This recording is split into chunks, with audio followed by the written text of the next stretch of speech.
Hi, I'm Satchel. In my spare time, I've been working through the lengthy list of Final Fantasy games in order to beat them all. The numbered mainline entries, at least. But through my journey, there's one question that's passed my mind numerous times. A question that I'm sure has passed through the minds of just about everyone who's ever played a video game. What does it take to 100% this game? Well, it varies from game to game, but the modern understanding is whatever completes the achievement list. But that's not quite enough for some games. Here's my global definition of completion. You must fully complete the main story, complete all side stories and objectives, collect every unique item pickup, and finally, make each playable character as strong as possible. Some games require extra steps in this journey, and to others completion might vary, but this is my own metric. One that I will be using to not only 100% every non-ongoing Final Fantasy game, but max it out. A lot of words to describe a fairly simple topic. Yeah, I thought so too. Let's begin. We start off with the Steam version of Final Fantasy I. Since they delisted the others, we have the Pixel Remaster version to contend with. This comes with achievements, but since I've already gotten all of them previously, we'll just re-achieve each milestone and pretend we see the achievement pop up. This is the easiest version to 100%, so this should go fairly well. At least, that's what I thought when I first did this challenge. You see, I already did this for the first 4 games in the series. I got all achievements, leveled everything to max stats, got every item, beat the game, but I wasn't satisfied with the glorious victory. So I knew I had to sit down and actually record these playthroughs. That's when the problems began. Final Fantasy I already comes with 2 issues that I didn't realize fully until it was too late. The first issue is the problem with class promotion. I want to maximize my stats to truly have a perfect save file, but midway through the game you have the option to have everyone undergo a class upgrade that permanently increases level up bonuses for nearly every class. Because of this, I figured I had to do a low level run. Not actually necessary, but we'll get to that later. The second, and way more pressing issue, is the random level ups. Almost entirely unique to this game, every level each character gains is randomized except for a few stats. You always have some guaranteed increase of stats between HP, MP, Strength, Agility, Stamina, Intelligence, and Luck. The stats that aren't guaranteed that level have a 1 in 8 chance of increasing by 1 anyways, down from 1 in 4 in the original game. This means that from levels 1 to 2, Warrior is guaranteed to go from 35 to 59 health, and goes from 10 to 11 strength. They can level their agility, intelligence, stamina, or luck up on this level with a 1 in 8 chance for each stat. So what does this mean? Well, it means that in order to achieve the maximum possible stat spread, capped at 999 for health, 9 for MP, and 99 for the rest of the stats, you would need absolutely astronomical luck to achieve anywhere near that threshold. In fact, I had one of my friends do the math on this to see what our odds of getting max stats on every single level. Take it away, me doing a poor review of someone else's math. For this attempt, we'll have a party with a warrior, red mage, black mage, and white mage to get the most out of magic while having a balanced team. We'll get to how this might have been the wrong choice later. To level up just the warrior to max stats, we're already dealing with astronomically low chances of even getting each stat to level up in a row. To get a perfect level 2, we're dealing with 1 out of 4,096 odds, or about a 0.02% chance of occurrence. This is already outside of most people's willingness to achieve, but it becomes ludicrously impossible when you try to calculate a full level 99 run with these odds. The odds of getting a run with each stat in a row to level perfectly on just the warrior is about a 1 over 4 times 10 to the 277th power. For reference, the estimated amount of atoms in the observable universe is roughly 10 to the 82nd power. If you were to pick a random atom in the universe twice, you'd have a vastly greater chance of having that random atom be the same both times than to ever achieve this dream for just one character in the roster. Of course, you could just reset upon level up and reset the odds each time, and to do that with each character would make the dream one possible, but would still take an insane amount of time.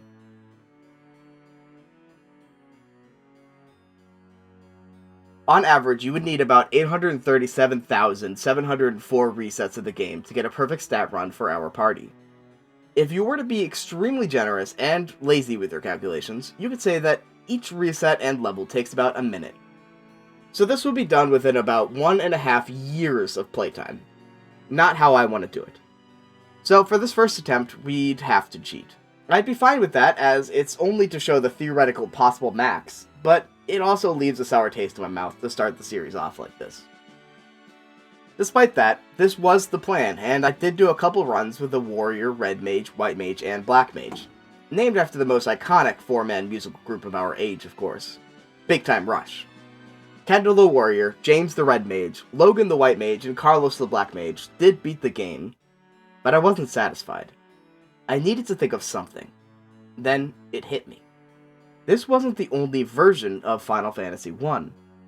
Throughout the years, there's been many versions with varying degrees of extra content, including most importantly of all for our purposes, stat-up items.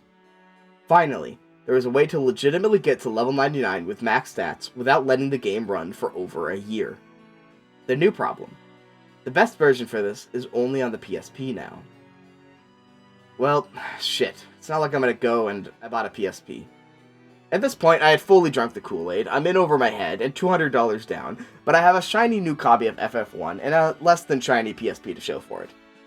Time to start the new run. Let's plan a bit better in advance, first of all.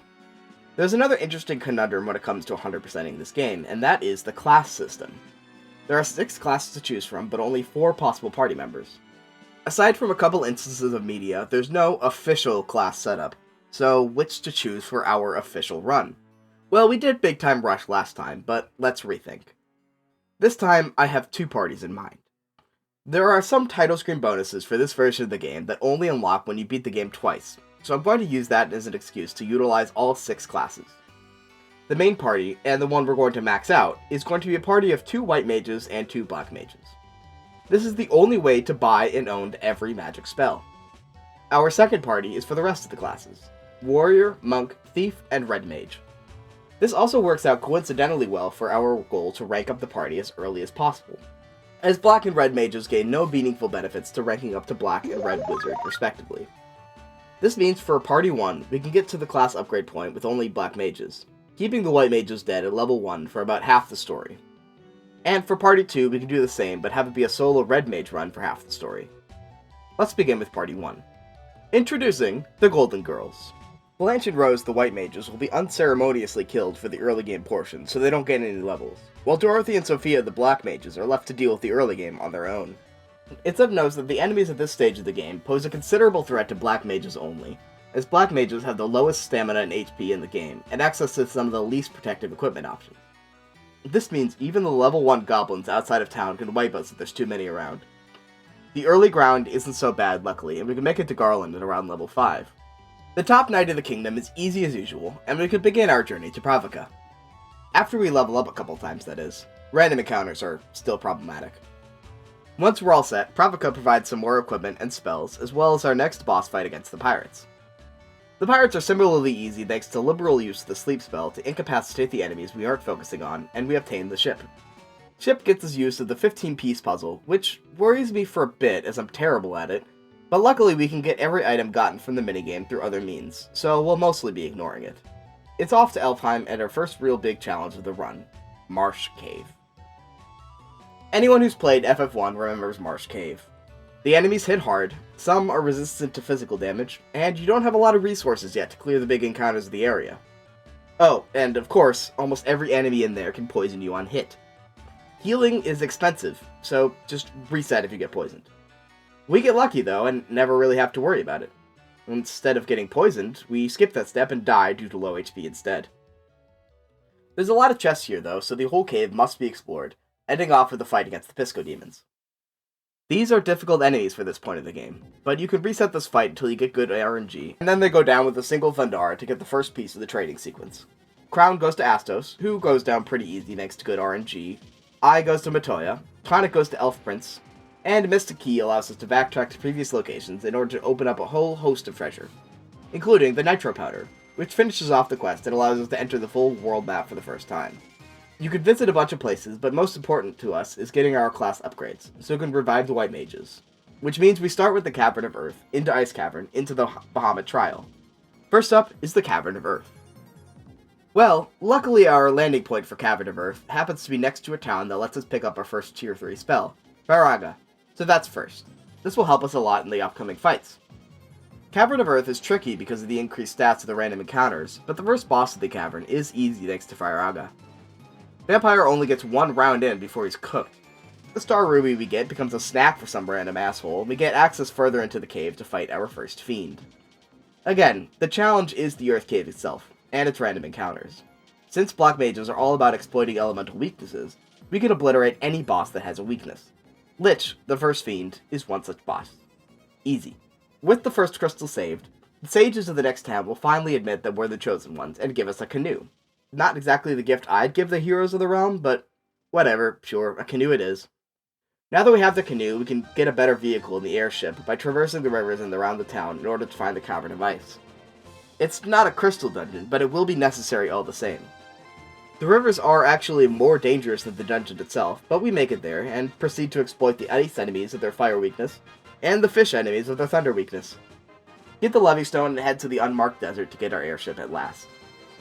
The airship means we can visit Bahamut and have him ask us to bring us a very special rat tail. Whatever, man, I don't judge.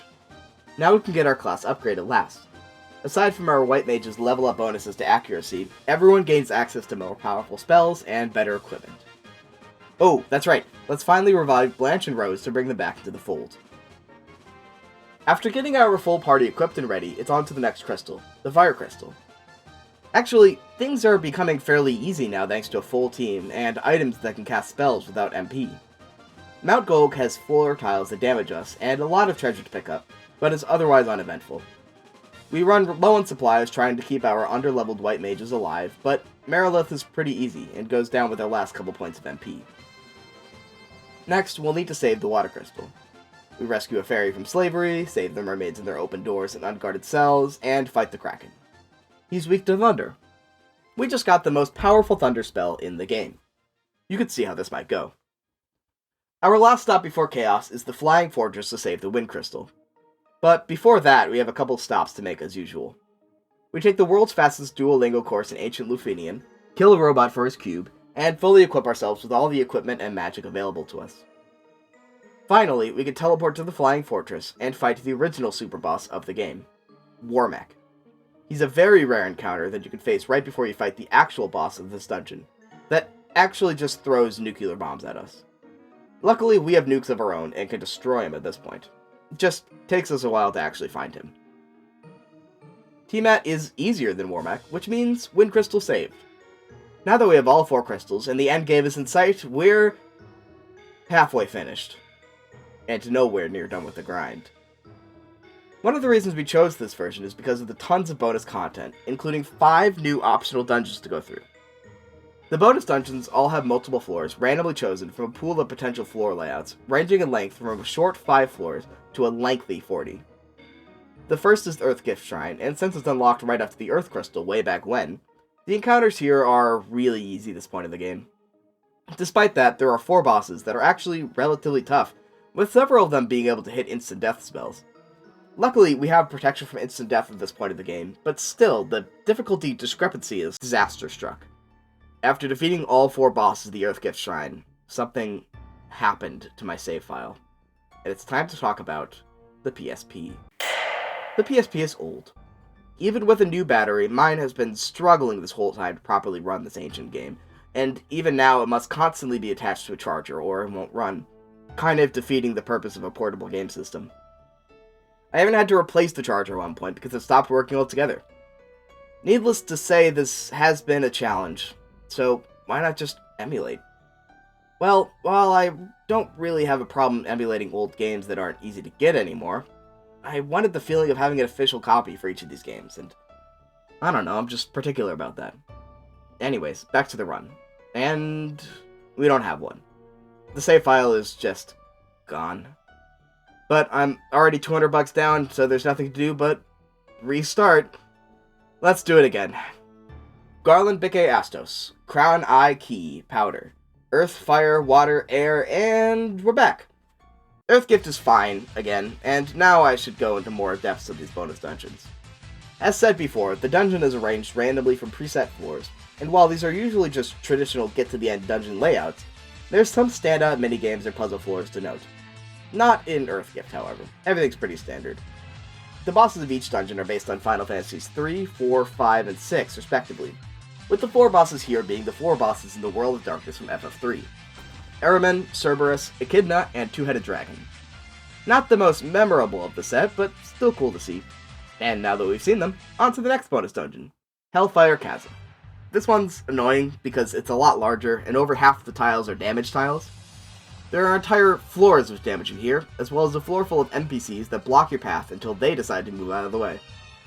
Not all bad. There's a really cool floor that's a whole mini overworld map, complete with ship to airship travel progression. We have to complete this dungeon twice and defeat the 4 fiends of Final Fantasy IV. Trip 1, we fight Cognazzo and Rubicant for the 4th ribbon, which makes Scarmiglione into Barbaricia pretty easy. Next is the Lifespring Grotto, which is probably one of my favorites. This is some of the wildest dungeon layouts of the whole series. The floor full of dancers is fun, but the invisible floor is only fun the first time. Also notable is that we get a Judgment Staff for beating Atomos, which is a free cast of Flare, the strongest spell in the game.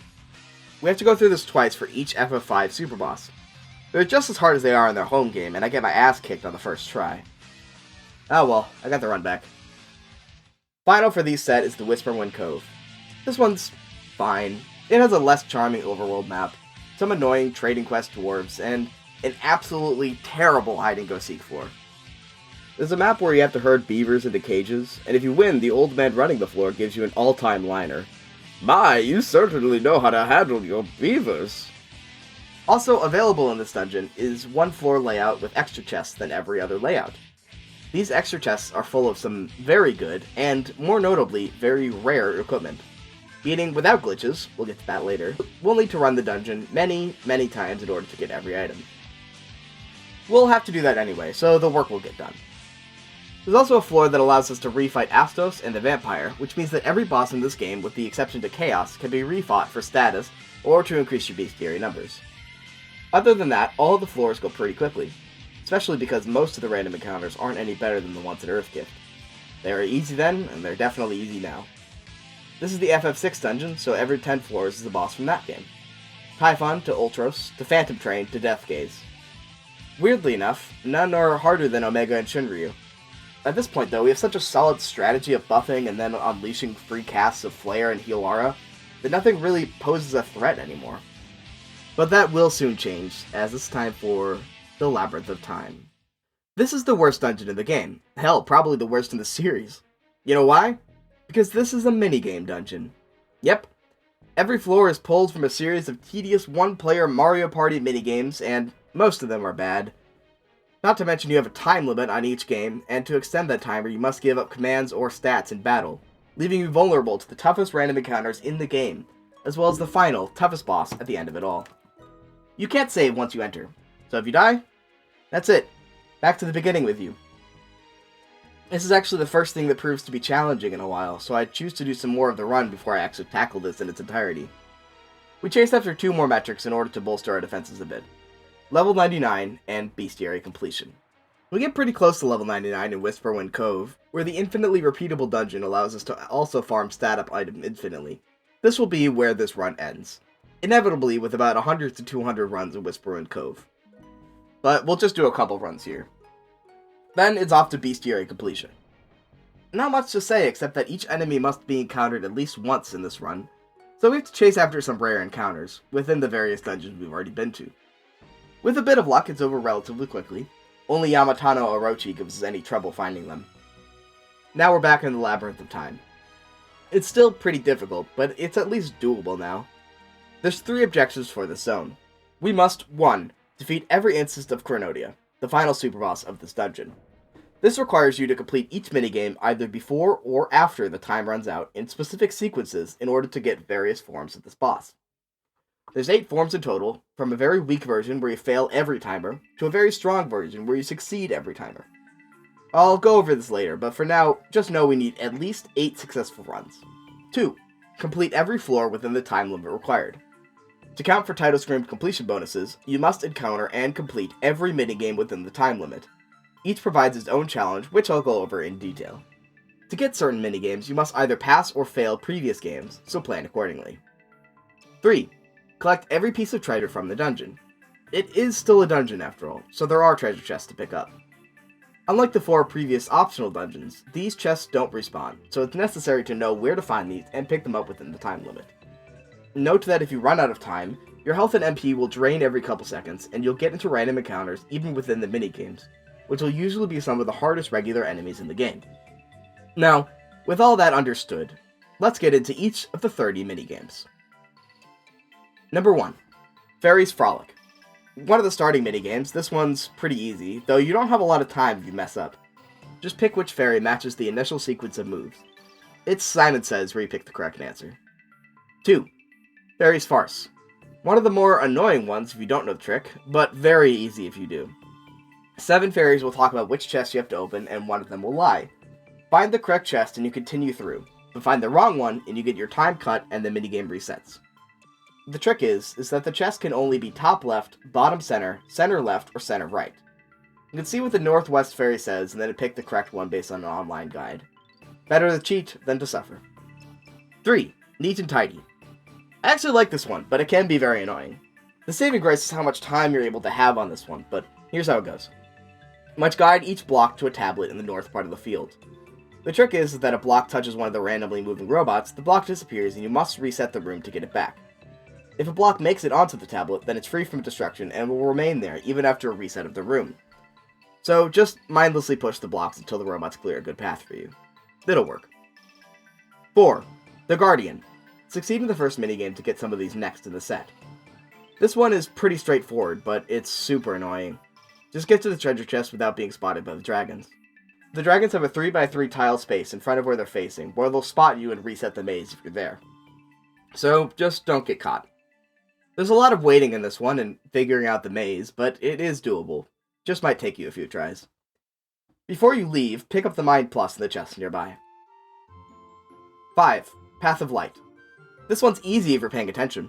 Look at the path the light takes through the maze and then follow that exactly. If you can remember the path, you'll be home free. 6. Labyrinth of Darkness. This is a maze that's dark, very aptly named.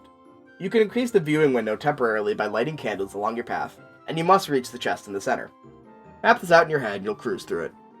7. Scavenger Hunt. Once you activate the room, it'll place a light randomly on the floor. Your job is to find it. Selecting a spot that's incorrect will tell you how many paces off you are and potentially throw you into a random encounter. You should have enough time to find it, just count your steps accurately or you'll be stuck. 8. March of Souls. This one sucks. You'll need to memorize 10 figures in a row, then answer 3 correct questions about them in a row. Fail any of the questions and the line resets to a new combination. The trick is that there's only a couple combinations, so I usually just reset until I get the one with the 6 brooms. I'm sure you can find a better solution than I, however. 9. The Batcave. Less fun than the name suggests, but super easy. Just memorize either how many bats are in the room, how many are moving, or how many are still. That's it. You have more than enough time. 10. Bata Bing. Fail the first 3 floors to get the set in minigames. This one's super weird, and if you can get it, it's really easy, but if you can't see the path, it's near impossible. Let me explain. There's a group of bats flying around the edge of the arena, and your job is to get them stuck in the center. The trick is that any collision with you or the wall will make the bats turn directly right and then keep moving. Work your way backwards from the center of the wall to find where to stand to make this Rube Goldberg machine move. 11. Trial by Fire. Follow a guide for this one unless you're a genius or very lucky. The goal is to light all 20 candles in a 4x5 grid. Whenever you light one candle, it also lights all the candles directly next to it. You can reset it until you find a configuration of candles lit that works for you to make it very easy. And you might need to, since there's one configuration that's actively impossible. Fun. 12. Fire Drill. Unlike the last one, this one can be fun. It's the world's simplest Picross or nonogram puzzle. Read which candles need to be lit and light them. Done. 13. Spectre Inspector. This is a spot the difference puzzle. Find which characters change between each pass and then talk to them. There's 5 rounds, but it only resets to the round you were on if you get it wrong. So trial by error works just as well. 14. Beat the Heat. This next set of games require mostly failed attempts from previous floors. This one in particular is tricky if your PSP lags as much as mine did, but otherwise it's pretty easy. You'll have plenty of time. Just collect every light on the path to the exit, but be quick about it. If you take too long on a square or step off of it, that square will disappear. Running into the lava is an understandable reset of the minigame. 15. Thunder Alley. Run to the chest in the center of the maze. Easy, right? Well, every once in a while, lightning will threaten you, and then you need to stand under a lightning rod to avoid it. Actually, yeah, it's still pretty easy. 16. Mechanical Madness. Get the Speed Plus item on your way into this trial. Once you're there, carefully plan a route in order to get all the robots out of the way in order to reach the right side of the room. If you're stuck, just reset the room with the red robot, try again. It'll be the same layout, so just try different stuff until you get it. 17. Stone Trap. This one's pretty simple, but completion requires that we get all chests here as well. This is a maze where switches are placed that move rocks that block your path. You only have a certain number of steps from the switch before the rock resets, so plan your movement carefully. But if you get stuck, either reset the room with the red robots again, or go back to the switch and try again. There's a bunch of dead ends with treasure in it, and one of them actually contained an item I already had 99 of, so I had to do this one a couple times before I got all the treasure contained within. Otherwise, somewhat fun, and pretty easy. 18. Flower Sale. We just had an okay one, so here's one that sucks. This is a math puzzle where you're given a certain amount of gil and must then buy flowers from specific sellers to perfectly use up all the money. My strat was to write down all the prices first, and then decide which ones add up to the gil amount. It's bullshit because I have several million gil at this point, yet we have to use this guy's? Whatever. 19. Breakout. This one's near impossible if you're figuring this out on your own. Each switch corresponds with one or more rocks that disappear and reappear when pressed or repressed. You must press the switches in a very specific order in order to make it out of the maze. But, just use this image. Take that path. 20. Mirror Image. This one's fine unless you fail the timer.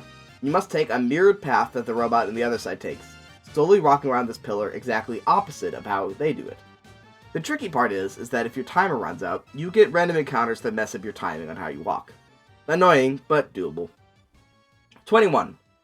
Marching Orders. This next set of minigames requires some successful minigames to get to. Just like the last one, if you fail the timer, this becomes 10 times worse. You must march when the army does and stop when they stop. If you fail, it's back to the start with you. Fairly short, but stressful the whole way through, and having to deal with random encounters makes it so annoying. 22. Twin Statues. This one's pretty easy except for the strict time limit on it. You must make the matching statues face each other by pushing and turning them however you want. If you plan out what you want first before you start moving, it'll be over in a couple minutes. The trick is just not running out of time before you do so. 23. Note for Note. Remember the first one that I said was just Simon? This is Simon. Play back the notes that the robed figure does. They're colored, so you don't actually need the audio either. It's 3 rounds, and if you fail, you just go back to the round you were on. Plenty of time, just don't fall asleep at the wheel. 24. Path to Peace. Before you do this one, go get the 3 chests that are out of the way. The minigame itself is weird. A robot very slowly makes its way through a maze in a random path. If it runs into anything, the room resets. Your job is to push everything out of the way and fight all the enemies so the path is cleared. It's pretty easy, but the randomness of which path it takes can be more than a bit annoying. 25. Slay or be slain. Ah, the worst of it. This one is the hardest minigame in the whole bunch by a mile. I've only done it once, and I only plan on doing it once. Let me explain. The hooded figure appears to give you very specific directions on which dragons to slay based on 3 attributes: horn number, wing length, and tail length. And I've had as many as 6 dragons needed, or as little as 1 dragon needed. You then need to do 3 rounds of increasing difficulty of this, and wade through a sea of very identical looking dragons to try to find the one you need to kill. The kicker is that even eliminating all the most helpful abilities, you only have a maximum of 12 minutes. Sounds like a lot, right?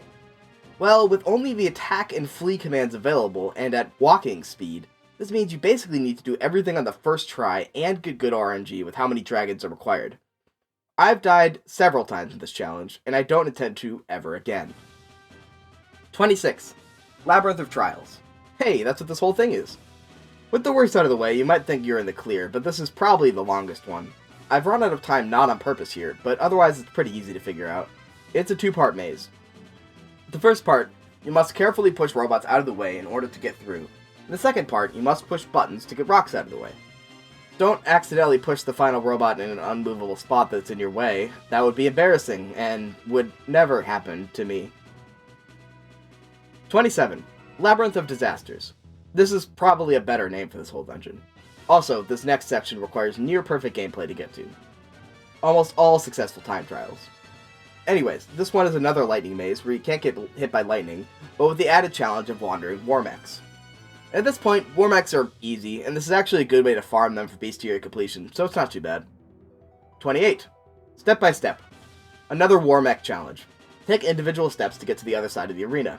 If you run into a war mech, you must fight a war mech. Again, good farming opportunities for lots of XP and Genji armor drops. 29. Trick Statues. This one's just like twin statues from earlier, except there are a bunch of monsters corresponding to each of the statues wandering about the room.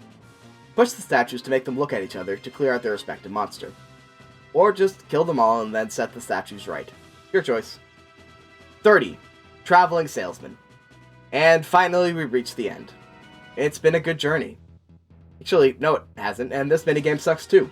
This is just the flower sale one where you must spend your gil exactly, except there are enemies mixed in with the regular guys.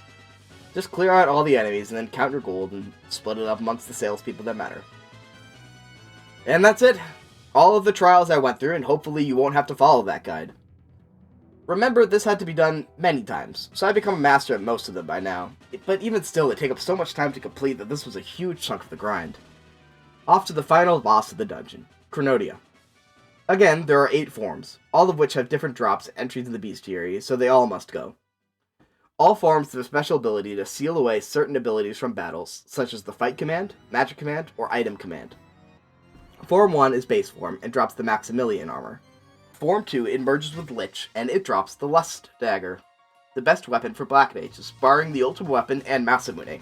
So that's done twice. Form 3, it merges with Merilith, which dropped the Golden Staff, the best weapon for White Mages, again, minus the Ultimate Weapons.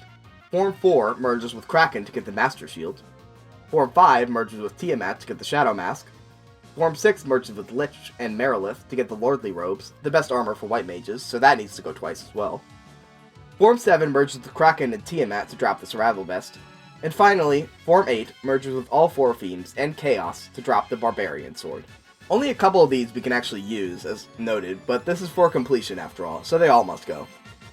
Of note is that our high magic defense plus the resistance of ribbons and protect rings make everything except for the physical attacks not an issue at all. The physical attacks, however, are huge issues, capable of wiping even a very well buffed team in one hit. Cronodia can stack haste to do a lot of damage, and also seal away access to necessary reviving items to keep the fight tense. But I do not die, and the Labyrinth of Time is mission complete. Now that all dungeons are done, we set off to beat the game. The final dungeon is full of tough enemies and refights with the fiends, but at this point we're so kitted out it doesn't really matter.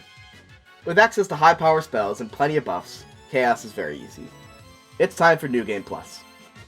We're not done with our 100% save files, we need to grind up the remaining stat increasers in order to finish the run, but while that's slow cooking in the background, let's visit our final set of heroes. The Shans. Meet Shan the Warrior, Shan the Monk, Shan the Thief, and Shan the Red Mage.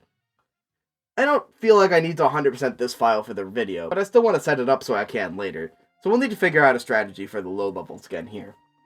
Red Mage doesn't gain anything meaningful from Bahamut's Blessing, so we kill 3 of our Shans and make this a Red Mage solo run. By now, you should know the drill. Grind until getting to Garland is easy, and he's easier. Astos, as our next boss, is actually fairly tough, as his instant death hits more often than it doesn't, and with only one party member, both Death and Hold are run killers. After some grinding, he too goes down though. The trading quest goes by without incident, and we're out the Earth Crystal. Again, the strategy is Firaga on grouped enemies, but actually on single targets, Red Mage has enough physical damage to kill Vampire and Lich with his sword, while saving MP for healing. We take the Levy Stone and get the airship so we can class up one last time, and with the Rat Tail obtained and everyone kitted out, we can finally revive the Shans. Fire Crystal is easy, as our advanced equipment options makes it so we can grind in the dungeon itself and have everyone ready for the boss fight without even needing to leave. Merilith goes down to strong physical attacks. Water Crystal is saved due to much the same strategy, and by Air Crystal we've gotten our strategy down to buffing ourselves and then laying into boss physicals until they go down. Tiamat is easily taken care of. Chaos is what gives us our first bit of trouble since Astos this run, as any fight against Chaos without white mages is pretty rough. I didn't mention Chaos last run because he wasn't a threat at our high level with access to Hilaga, but he tends to spam high level spells that damage the whole party for quite a bit, even through the elemental protection granted by ribbons. With a lower level party and no access to good group healing, this takes a couple tries, but through some good luck and continuing to press the attack, we managed to take Chaos down after a couple of tries. Finally, our second run is complete, and we've unlocked the full art gallery. There's some cool pieces of artwork in here, especially considering how much I feel I know this game by now. The original Amano pieces definitely outshine the later PSP cutscene artworks, though. Actually, I'll use this time to explain the title screen bonuses now. Through our efforts, we've unlocked a music player, the art gallery as mentioned, and, most importantly of all, a mode where we can just run the Labyrinth of Time floors over and over again. We will make sure to ignore this as much as we can. Anyways, it's time now to finish what we started. Let's do the last bit of grind, and I'll show you the fruits of my labor. I'll cut this short. All we have to do is run Whisperwind Cove over and over again until we get the stat ups we need. It takes a while, but patience is rewarded. Doesn't that stat spread of 99 look great? There's only one more thing we need to address. The evasion stat. Now, there's a glitch in this version that I didn't know about until woefully late in the process, where if you level up agility by a level up, you get a +2 in your evasion stat. However, if you use an item or a piece of equipment to increase agility, your evasion only increases by +1. This means that our evasion is actually way lower than it should be. We could reset the game and try to get an agility level up each and every time, but as that would require about 200,000 resets to accomplish, we're not going to be doing that. So, this is, for our intents and purposes, the true maximum for this party.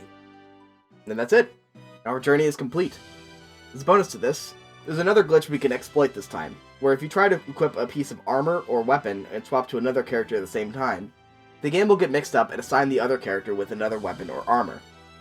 We can abuse this to give ourselves the best equipment in the game that normally we can't equip. Anyways, here's what that looks like. As a bonus, I'd like to address the things we could have done but haven't. Number 1 is items. If this were what's known as a perfect run, we'd have 99 in all items and equipment. While the equip swap glitch does come in handy to duplicate equipment, it doesn't work for consumables. And I'd need to run the Whisperwind Cove many more times to get 99 in all our stat items in the inventory as well. That wouldn't be too terrible if not for the other issue, the bestiary. This is the main reason I don't particularly want to do the perfect run, though the other is because getting max items doesn't actually unlock anything or give your characters more strength. The bestiary technically maxes out with getting 999 kills on every enemy. This includes the final boss, which is non-repeatable, so you'd have to beat the game 999 times. Maybe one day. Not today. And with that, I think we're finally done here. If you're still here, I really appreciate it. It's been over a year off and on in the making, and I'm really tired, but proud of this small accomplishment. As a bonus, if this has ever been done before, I don't think it's ever been recorded. So this might be a world first? Probably not. It's an old game.